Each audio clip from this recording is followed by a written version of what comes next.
Olá, seja bem-vindo a mais um programa Educação em Pauta. No programa de hoje eu converso com o Luiz Catu. Ele é cacique da aldeia de Catu, que fica localizada nos municípios de Goianinha e Canguaretama. Também foi o primeiro diretor da escola indígena no Rio Grande do Norte, que é a Escola Municipal Indígena João Lino da Silva, situado no município de Canguaretama, onde é professor de etnohistória e também ele é membro titular do Conselho Regional da FUNAI Nordeste 2 e hoje vem conversar conosco sobre a educação indígena no Rio Grande do Norte. Seja bem-vindo, cacique Luiz Catu, ao programa Educação em Pauta. É bom tê-lo aqui. Olá, um prazer, né, para nós que somos potiguaras e representando também, né, as demais etnias aqui do estado, falar sobre uma educação que ainda é pouco conhecida dentro do estado, né, que é uma educação diferenciada, que é a educação escolar indígena. Então é um prazer para a gente estar aqui nesse debate. E vai ser bastante interessante porque quando a gente fala do índio, sobretudo esse estereótipo do índio brasileiro, muito se tem, inclusive nos próprios livros de história, o senhor pedagogo também, professor de etnohistória, se puder também contribuir nessa perspectiva, às vezes esse imaginário ele é construído com, digamos assim, alicerces que não são tão verídicos assim, não é? E conversar sobre essa formação, essa luta das aldeias no Rio Grande do Norte, isso é muito importante. Primeira pergunta que eu faço, o senhor já nasceu na aldeia de Catu, como é que foi essa sua origem? O nome Luiz já é o nome de batismo? Sou potiguara da beira do rio mesmo, né? Nasci, sou criado dentro da aldeia Catu. Nosso povo nem sempre esteve na nascente do rio Catu, né, que o nome Catu na língua tupi significa bom. A gente estava onde o rio deságua, mas por causa do aldeamento, que é o aldeamento Gramacior, né, que fica hoje na cidade de Vila Flor, onde o nosso rio passa cortando essa cidade, o povo indígena nunca gostou de estar em aldeamento, era obrigado a estar. Então muitos desses potiguaras subiram o leito do rio até encontrar a nascente do rio Catu. E lá, com a boa floresta, água, uma boa caça e a boa pesca, né, lá se instalaram até os dias atuais. Hoje é uma população indígena potiguara que sobrevive diretamente da agricultura familiar e da coleta de frutos silvestres.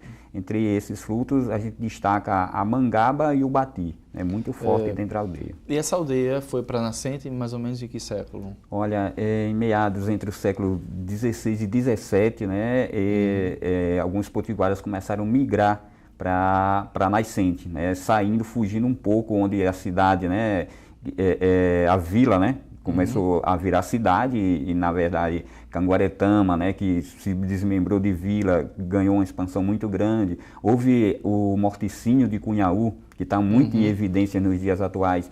E a gente sabe as injustiças que a historiografia ainda comete com os povos indígenas com relação aos mártires de Cunhaú. Os índios levaram a culpa total de uma briga, né, por poder entre portugueses e holandeses. E até hoje os índios são colocados na história como demônios. E na verdade eles estão enterrados ali embaixo daquela capela, embaixo daqueles engenhos. Tem muito sangue, muita carne, muito osso de indígena ali enterrado. E muita gente virando santo em cima disso. Muitas coisas que não são divulgadas, né? Verdade. Porque os livros de história têm essa parcialidade. E esse é um problema, que é uma narrativa da história humana, né? Da vida humana, a história, mas que por algum tempo muitas coisas são veladas. Dentre essas coisas, o senhor como um cacique de uma aldeia, né, no Rio Grande do Norte. Por exemplo, história do Rio Grande do Norte, quais alguns pontos que a gente poderia citar dentro das lutas do seu povo, por exemplo, professor? Olha, a história do Rio Grande do Norte ela precisa ser reescrita quando se fala de povo indígena. Totalmente. O que o povo indígena hoje do estado está fazendo, todas as lideranças, todos os indígenas que estão ligados à educação, à área de história, estão de todas as formas tentando reescrever, recontar essa história mal contada. Se você procurar nas academias, nas universidades no geral, você vai encontrar falando, né, da nossa resistência, da nossa existência. Vai se encontrar seguindo o que Câmara Cascudo falou, que a gente tem entrado no século XXI fadado ao desaparecimento, e isso foi uma forma de muita gente copiar aquela fala sem ir a fundo, sem procurar onde esses nativos, né, eles recuaram para onde, por que eles recuaram e continuaram resistindo. Então hoje, falar de história indígena é reescrever toda a história do Estado. Enquanto a gente chega dentro de universidades hoje, você não encontra materiais de etnohistória.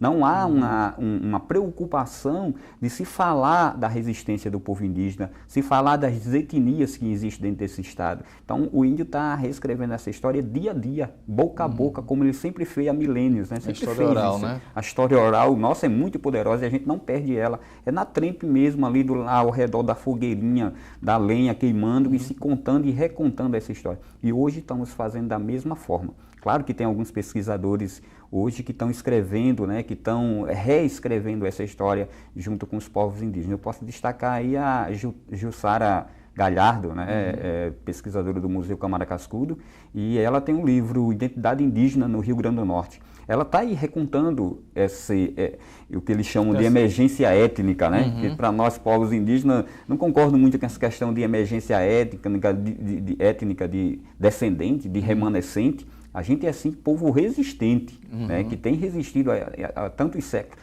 Eu tenho visto por aí até outros pesquisadores falando em escrever livros, estão escrevendo, finalizando o livro, falando sobre a questão do descobrimento do Brasil. Veja bem, nos dias atuais ele ainda fala de descobrimento, né? E para a gente, para nós povos indígenas, fale sobre a invasão do Brasil. Exatamente. Como se deu essa invasão do Brasil. Exatamente. Colonização, né? Como se o Brasil surgisse daquele momento. Né? Exatamente. Isso é bastante equivocado. Inclusive a própria terminologia do índio, que faz menção como se tivesse achado a Índia, né? A Índia... Não é verdade. É uma construção simbólica com o tempo, né? De que o morador do Brasil é o índio, parece que ele nasceu ali, né? Se você for ver, por exemplo, existem universidades portuguesas como Coimbra que tem 900 anos. Ou seja, quantos anos dizem que o Brasil foi descoberto? Que história existiu antes disso? É como se não tivesse existido, né? Luiz, uma pergunta sobre o seu nome como cacique, né? A gente fica sempre perguntando. Existem diversas outras línguas, como a tupi já citada. Sim. O seu nome de batismo já foi Luiz. Hoje em dia, como é que funciona essa questão da terminologia dos nomes dentro da aldeia? Essa é uma fragilidade. A gente tem uma carta magna que ela ela está à frente de muitos países, né? Ela tem um texto belíssimo.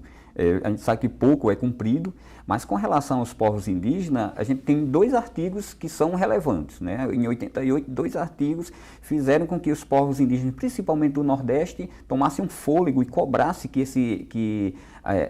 esses artigos fossem cumpridos, né, da Constituição Federal, que é o 231 e o 232. Mas com relação a nomes dos povos indígenas, há uma fragilidade aí que, como a nossa língua tupi, né, nosso tupi foi proibido de ser falado, né, entre o século XVII, e imagine indígenas que viviam em aldeamento ser batizado com o nome indígena se o tupi era proibido de ser falado. E isso veio seguindo numa sequência de ocultar o nome colocado em tupi. Eu passei por esse processo no meu nascimento, né? Quando meu pai foi colocar um nome nos seus filhos, se diria, o padre prontamente diz, olha, que nome estranho é esse? Bote um nome de santo, de José, Antônio, Maria, esse é o nome que você botar no filho, não bote um nome que nem você sabe falar. Quer dizer, e a gente passa, hoje meu nome é José Luiz Soares, veja bem, um nome muito bem europeu, né? Puxado para essa linha europeia. Novamente voltando a proibir o uso da língua tupi. Muitos dos nossos parentes não têm nome em tupi, advindo disso, né, da intervenção da influência católica. Sempre era orientado a se colocar, nem no registro de nascimento a gente conseguia colocar um nome indígena no registro, e nem a etnia. É uma das questões que a gente luta, né, para que se garanta esse direito constitucional aos povos indígenas de se registrar pela sua etnia. Isso é importante. De acordo com a última pesquisa do IBGE de 2010, cerca de 150% dos índios no Brasil cresceram entre a década de 70 e 90. E a pergunta que eu faço, cacique Luiz Catu, inclusive no próprio Rio Grande do Norte, né? Hoje nós temos cadastrados 5 aldeias, não é isso? Me corrija se eu estiver enganado. Na pesquisa do IBGE dizem 5, né? Hoje são 8. São 8, né? 2010 está um pouco defasado. Mas dentro desse crescimento no Rio Grande do Norte, né? Como é que cresceu essa aldeia, por exemplo, da Catu, que é onde, obviamente, o senhor fala? Tem quantos habitantes hoje? A aldeia Catu é uma das primeiras realmente a dar esse grito, né, esse levante, juntamente com a aldeia dos Mendonças de Amarelão, no município de João Câmara, e Caboclos de Açu, né, no município de Açu. Essas 3 aldeias, elas fizeram realmente um levante, e isso já no meados dos anos 2000, mas em 2005 foi que nós tivemos a necessidade realmente de exigir que os governos municipal, estadual e federal cumprissem com suas responsabilidades, né, que estão na Carta Magna, que está na Convenção 69 da OIT. Tudo isso era necessário que fosse cumprido aqui dentro do estado do Rio Grande do Norte. Aí nós fizemos uma audiência pública em 2005, aqui dentro do estado do Rio Grande do Norte, na Assembleia Legislativa. E essa audiência pública nós entregamos documentos à FUNAI, entregamos documentos a universidades, a governo federal, a governo municipal. Todos esses representantes estavam nessa audiência pública. Foi a partir daí que nós começamos a entrar nessa luta de ocupar espaços, né, espaços de direitos, participar de assembleias, de vários outros seminários, simpósios, tudo isso para quebrar a invisibilidade. Essa era a intenção do povo indígena, ainda é a intenção do povo indígena aqui dentro do estado do Rio Grande do Norte, uma quebra de invisibilidade. Porque quando você para olhar um livro, volta a falar isso, né? Você não encontra o índio resistente, você encontra um índio quientista, que tem que estar todo o tempo de cocar, tem que estar todo o tempo pintado e fazendo E o índio domesticado, né? Por mais que em algum capítulo ou outro vai dizer, não, teve uma resistência, mas ainda é aquela resistência domesticada, não é isso? Exatamente. E eu te falo, né, em todo esse contexto, nós indígenas aqui do estado nunca desaparecemos. Então, a aldeia Catu, ela não surgiu. Exatamente. Ela existe. Ela está agora cobrando os seus indígenas, as suas 203 famílias que existem lá, potiguaras, que dá em média quase 800 indígenas potiguaras, eles sempre estiveram lá, seus descendentes, e hoje os filhos dos seus antepassados estão lá. Hoje eles resolveram cobrar o que é de direito. Né? Que se cumpra o que está nos artigos 231 e 232 da Constituição, a questão da demarcação da terra, de garantir o seu território para as suas gerações. Isso é importante, o território tradicionalmente ocupado. E isso, quando eu levantei uma luta dentro da aldeia para a gente transformar a escola municipal João Lino em escola municipal indígena João Lino. Tínhamos a escola, mas tinha professores que vinham de outros municípios para ensinar dentro de uma escola indígena a índio sem conhecer nada da cultura daquele povo. E a gente não entendia. E essa foi a primeira escola, né? Na qual o senhor foi diretor. Exatamente. Professor, a gente vai precisar fazer um breve intervalo, mas eu acho que esse assunto é muito importante. A primeira escola do Rio Grande do Norte, municipal indígena. Não é isso? A gente volta a conversar sobre esse assunto com o cacique Luiz Catu. No próximo bloco do programa Educação em Pauta, voltamos já.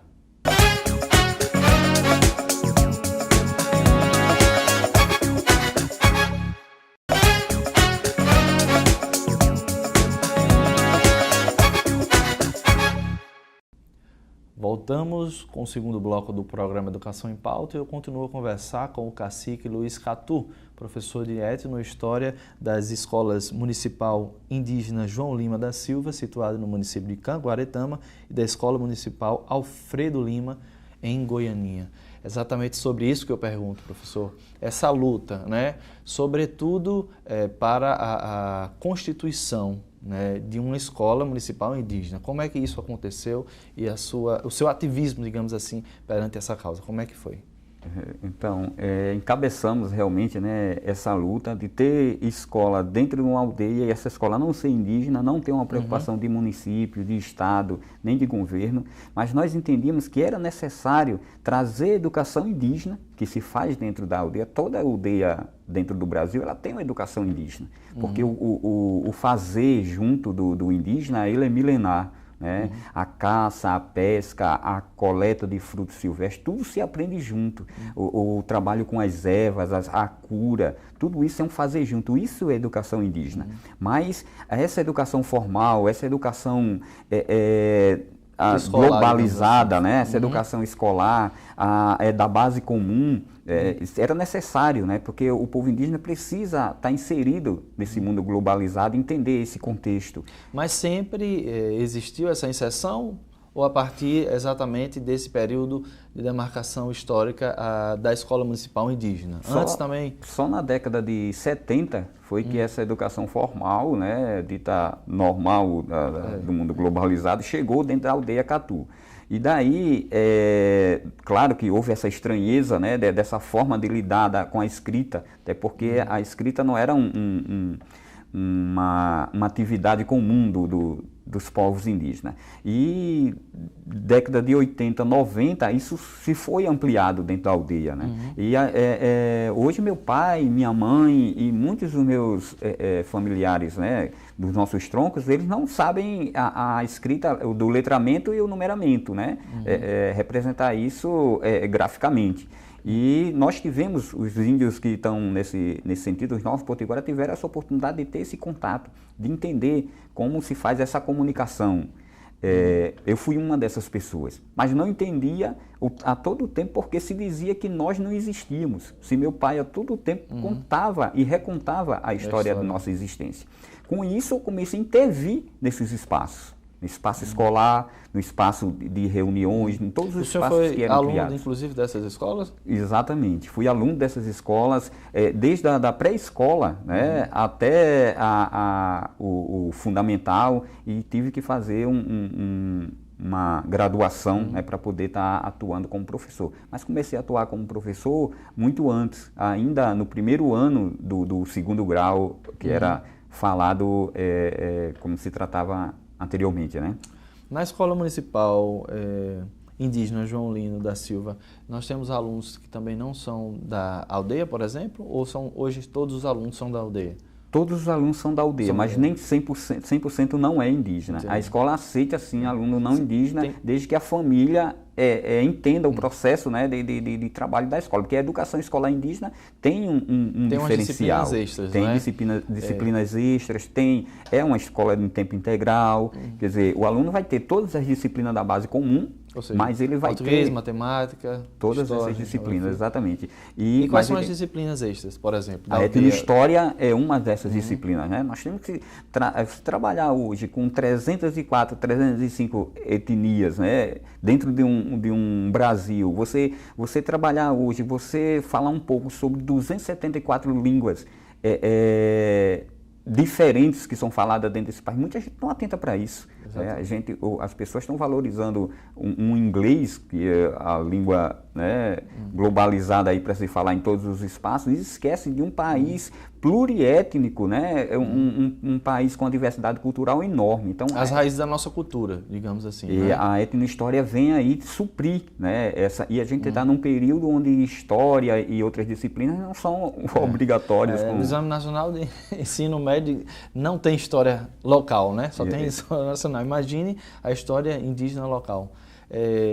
Que outras disciplinas? Quando a gente fala ainda do imaginário, e muitas vezes do senso comum sobre o índio, sobre as aldeias no Brasil, a gente tem a questão da pintura corporal, dos jogos, das brincadeiras. São disciplinas também dentro dessa matriz da área da educação indígena? Eu iniciaria ali falando pelo tupi. Veja bem, você fortalecer, né, uma língua que foi proibida de ser falada dentro de um país, e hoje povos indígenas no Nordeste priorizar essa língua dentro de suas escolas indígenas, isso é muito importante.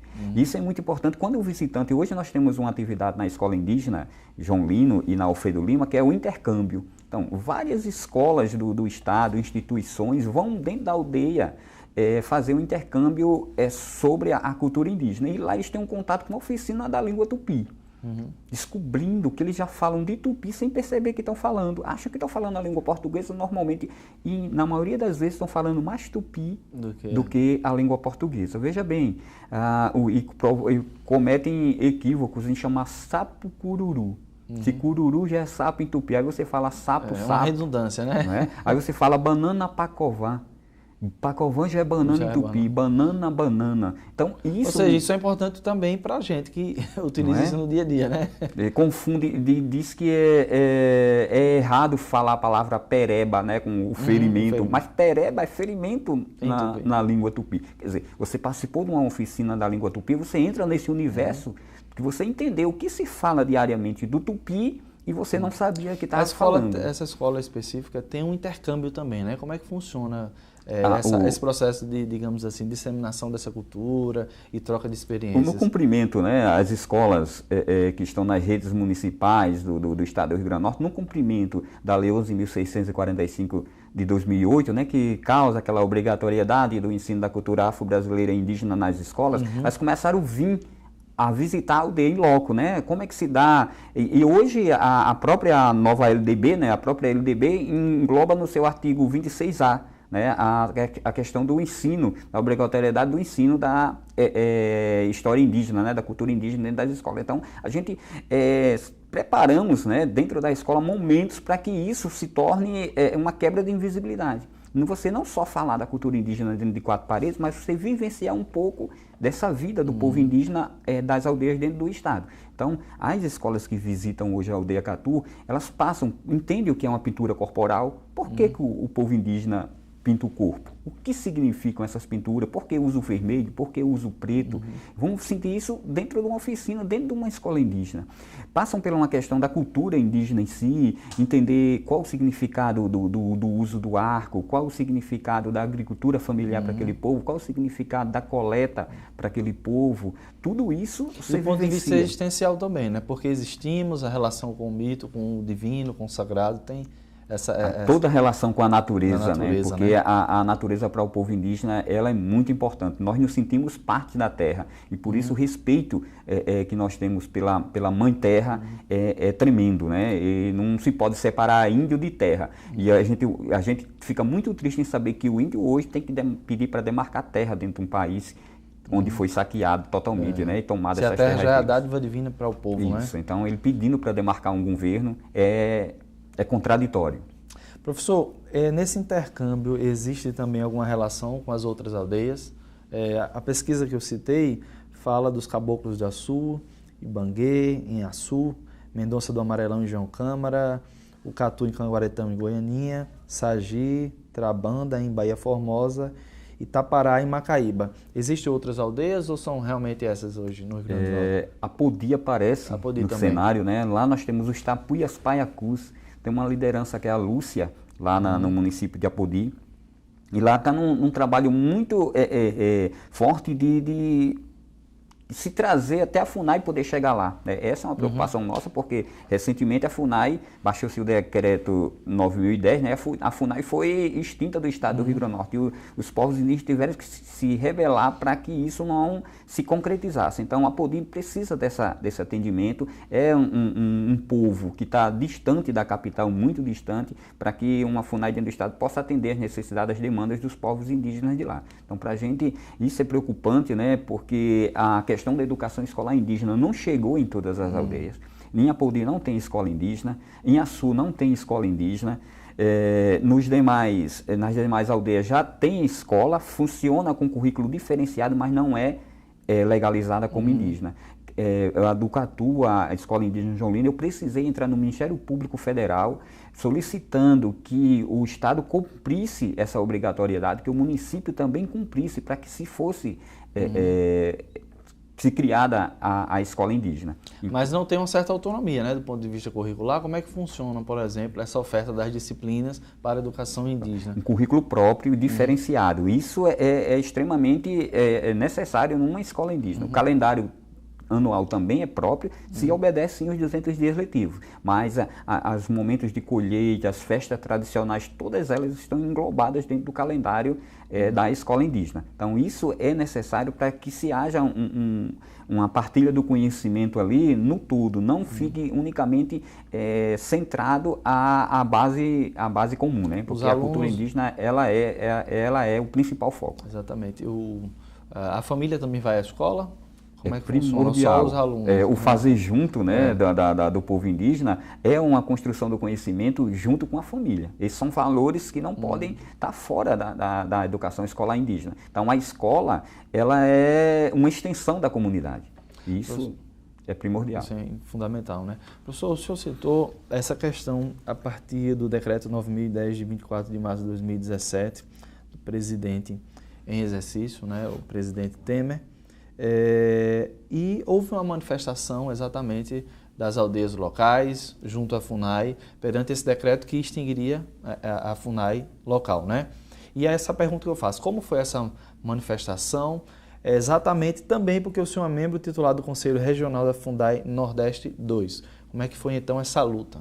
Olha, esse decreto pegou os indígenas aqui do estado de surpresa. Não houve nenhuma consulta, nenhuma conversa com os povos indígenas. De repente a gente descobre que em março se baixa um decreto extinguindo a única coordenação técnica local da FUNAI dentro do estado do Rio Grande do Norte. Sabemos que em outros estados do Brasil tem 2, 3, 4 coordenações, mas esse decreto ele extingue 51 coordenações em todo o Brasil. Mas em Rio Grande do Norte tem uma particularidade, né, específica, porque só tem uma coordenação. Se tirou, como é que a FUNAI vai dar essa assistência, que é a função do órgão, a esses povos indígenas, se ela não está dentro do estado? Isso foi uma conquista dos povos indígenas em 2011, trazer a FUNAI. Veja bem, 2011, tão recente, né, 6 anos se extingue a FUNAI dentro do estado.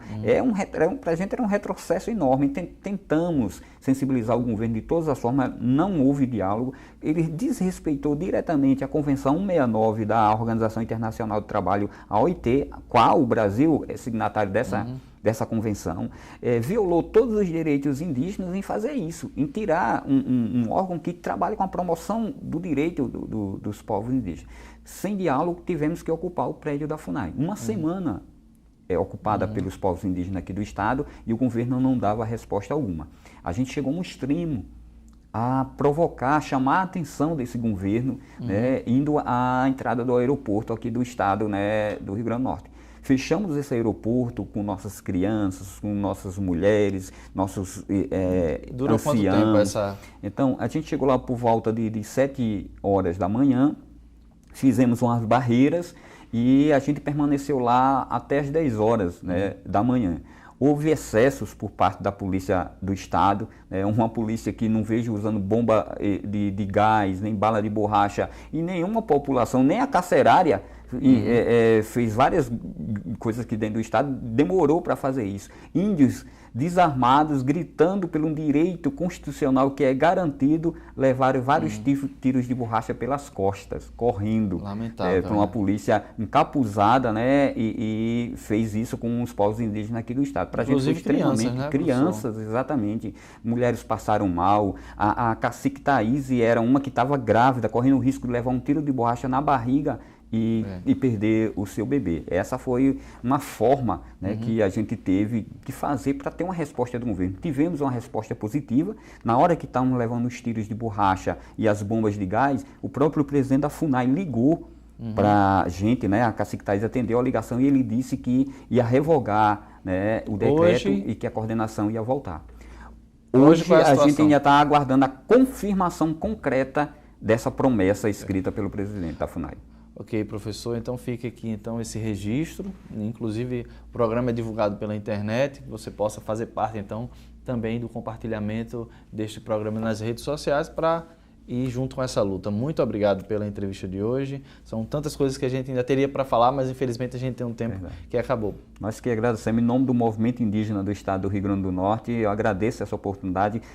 São oportunidades como essa nós precisamos para a quebra de invisibilidade, porque potiguaras, tapuias tarairu, tapuias paracu estão vivos e lutando pelo respeito e pela igualdade, que é direito de todos. Muito obrigado, professor. E a gente termina mais um programa Educação em Pauta. Fica o convite para na próxima semana você acompanhar mais um programa aqui na TV Câmara. A gente se vê na próxima semana. Até lá.